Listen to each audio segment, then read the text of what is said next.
हम एक ऐसे महान व्यक्ति के बारे में बात करने जा रहे हैं जो लाखों युवाओं का इम्प्रेशन है और लाखों विद्यार्थियों का मोटिवेशन है। किसी ने बोला था, सपना वो नहीं होता है जो हम सो करके देखते हैं, सपना वो होता है जो हमें सोने नहीं देता है। हम बात कर रहे हैं एपीजे अब्दुल कलाम के बारे में, जिन्हें भारत का मिसाइल मैन और पूर्व राष्ट्रपति के रूप में जाना जाता है। अब्दुल कलाम का जन्म 15 अक्टूबर 1931 को तमिलनाडु के रामेश्वरम में एक मध्य वर्गीय मुस्लिम परिवार में हुआ था। उनके पिता मछुआरों को नाव किराए पे देने का काम करता था। बचपन से ही कलाम को उड़ने और आकाश में ऊंचाई तक पहुंचने का सपना था। उनके मन में विमान और उड़ान के प्रति एक अनोखी जिज्ञासा था। जब वे स्कूली छात्र थे, उन्होंने पक्षियों को उड़ते हुए देख और उनसे प्रेरणा ली। वे सोचते थे, अगर पक्षी बिना किसी सहारे के उड़ सकते हैं तो इंसान क्यों नहीं। ये सवाल उनके दिल में एक चिंगारी की तरह जलता रहा और उन्हें वैज्ञानिक बनने की प्रेरणा दी। अब्दुल कलाम का सबसे बड़ा सपना था भारतीय वायुसेना में पायलट बनने का। उन्होंने हमेशा यह कल्पना की थी वे एक लड़ाकू विमान में कॉकपिट में बैठकर आकाश में उड़ान भर रहे हैं। इसलिए उन्होंने कड़ी मेहनत करना शुरू किया।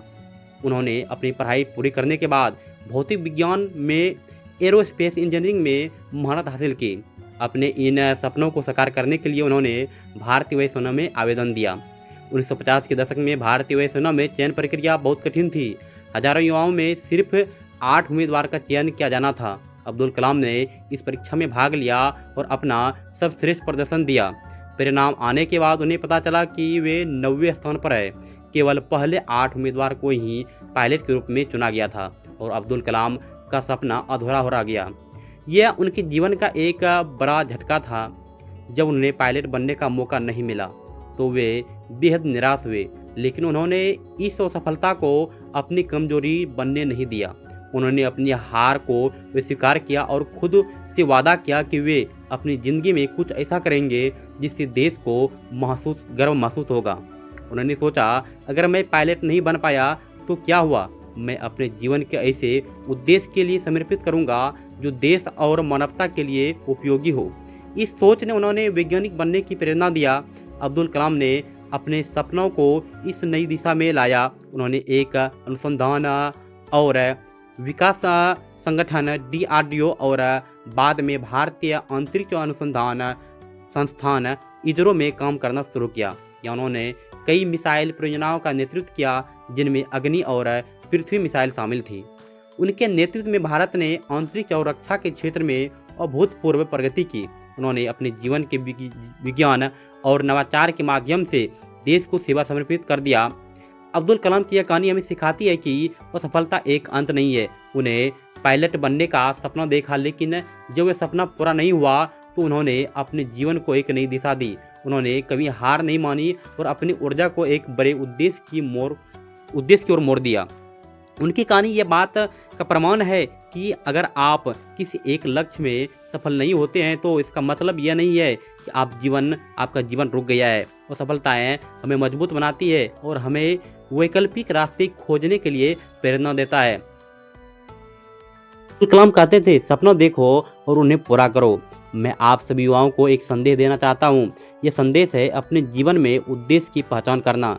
यह मत भूलो कि हर महान सफलता एक सपने से शुरू होती है। मैं भी एक छोटे से गांव से आया था। मेरे पिता नाव चलाते थे और हमारी आर्थिक स्थिति सीमित थी, लेकिन मैंने सपना देखा। वह सपना था एक वैज्ञानिक बनने का, अपने देश के लिए कुछ बड़ा करने का। मेरा यह मानना था कि अगर आप अपने सपने देखते हैं तो उन सपनों को साकार करने के लिए मेहनत करना आवश्यक है। केवल सोचने से कुछ नहीं होगा। सपना देखो, लेकिन उनके लिए कार्य करो।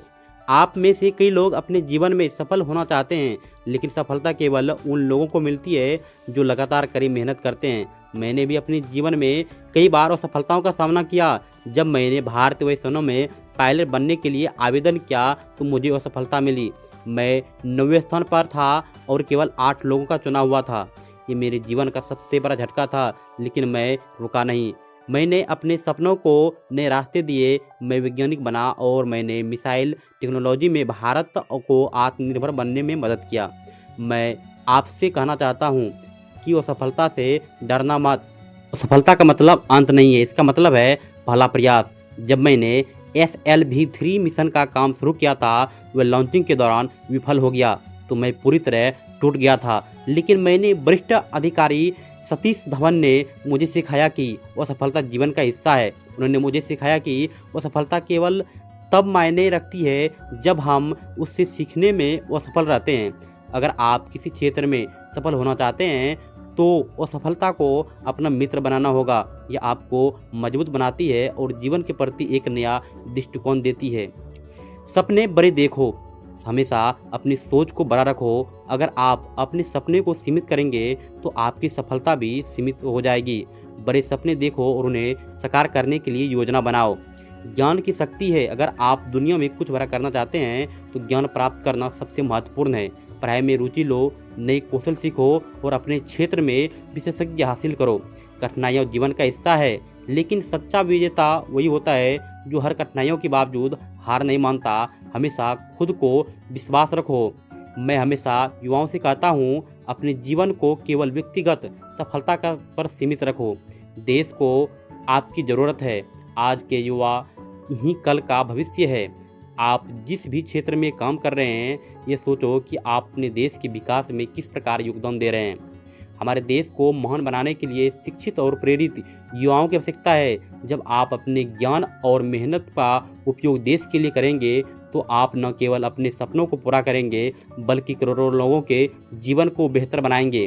अगर आप अपने अंदर के जुनून को जीवित रखेंगे तो कोई भी बाधा आपको रोक नहीं सकता है।